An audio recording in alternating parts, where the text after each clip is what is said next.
Since I was 6 years old, I've been writing, but obviously, when I was 6, I knew I had to write the way some kids have to sing and others do art.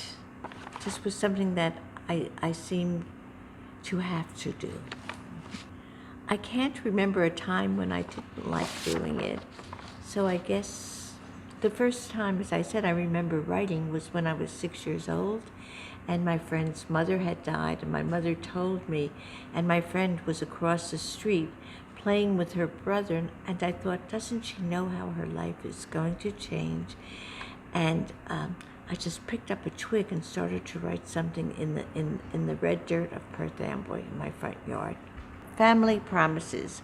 When I was 16, my mother made me promise not to tell my father he was dying of pancreatic cancer.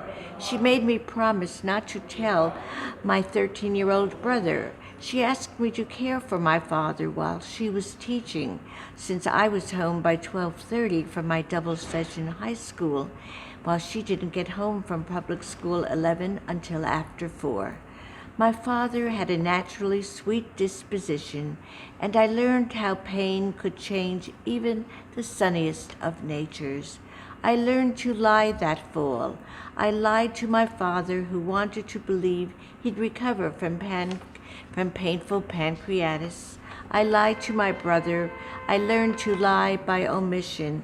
I smile and lied to my best friend, my teachers, my friends on the school paper when they asked me if I were all right.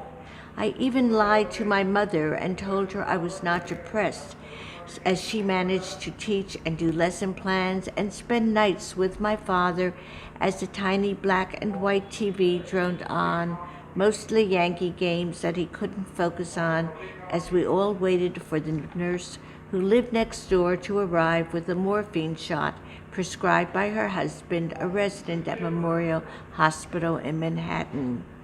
After my father died, my mother spiraled into depression, though she continued to teach. My brother turned atheist. I learned to keep smiling and lying, and for years saying I was fine no matter what random disaster plummeted toward me and those I loved. I was actually born in New York, but my mother was from Brooklyn and didn't trust New Jersey doctors, so I was born in Brooklyn, but I always lived in New Jersey. Oh, I guess I must have been home after a week in the hospital.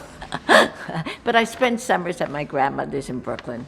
And I had a companion that lived in New York City, and I was with him for 23 years, so I obviously spent sometimes 4 nights a week in the city, sometimes summer vacations in the city. I think for me, poems are based on some strong feeling that one has, and that's a catalyst for writing, and those feelings can be love or loss. As Emily Dickinson said, most poems, and I'm paraphrasing, are about love or loss. And love, it could be love of one's romantic love, or love of one's freedom, or love of a family member, or it could be in loss, of course, death, but it could be loss again of one's freedom, of one's beliefs, of one's youth. So you can take it all the way to the end of the street, so to speak. I think like Yeats, he wrote romantic poems when he was young, and he wrote political poems, and then at the end he was writing about mortality. And I think I'm writing a lot about what it is like to be older in our community. This is a title poem from my latest book, The Best Lover, that was published by New York Quarterly, and it's called The Best Lover. I tell every man I'm with that he is the best lover I've ever had. He always believes me. I feel if he asks me, then that's the only answer he wants to hear. And sometimes, and somehow, at that moment after lovemaking, I almost believe it myself. Maybe it's not so different from when someone asks you, which of your books do you think is your best? And you almost always answer, it's my most recent. Well, I think that as most poets, I'm very alert to whatever is going on around me. So I'm cognizant of some of the unfairness. I think a lot of my poems are about unfairness, unfairness in love, unfairness in our community, unfairness politically. So when you just look at the headlines, some of the things about immigrants or just unfairness in your own town, or you see how even someone has been betrayed in love, I get a lot of my ideas, or how so many of my friends in my generation are spending their time, not at poetry readings, but at doctor's offices. I find that I get my inspiration from things like that and from conversations. Do you have another poem you can share with us? I have one poem I really would like to share.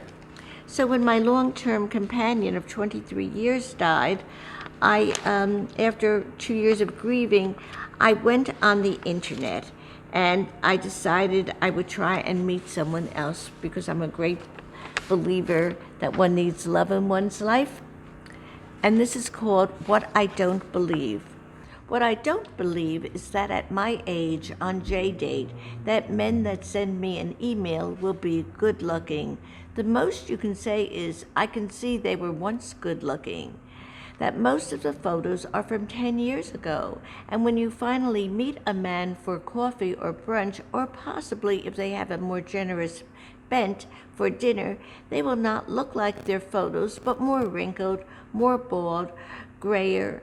Most of the men 5'6" will be more like 5'3" and only contact women 5'2" and under. Most of the women will lie about their weight. 140 states 124. How old is your photo? My new date asks. I don't want to tell him it's 25 years old. The middle one is more recent, I say. I don't say it's a decade old and was flattering even then. During dinner, a man will leave for the men's room often, at least twice. Almost all the men have prostate issues, though they don't mention it. My date asks me, do you get a mammogram every year? He has his own fears about a woman's health. Do you have any health problems? I'm asked. No, I say, and often don't mention a health scare I had 12 years ago, though sometimes I do. On the first J-Date at coffee, how much do you weigh? My date asks me. How much money do you have? He asks. How long has it been since you've had sex? Why did you get divorced? He continues. Who left whom? How much do you weigh?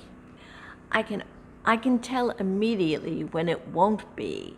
Sometimes if I'm neutral, then I give it a little more time, but I always know when it won't be, instinctively or intuitively. Mm-hmm. And I did meet my new husband on J-Date. So I give hope to all my female and male single friends that it's never too late to find love.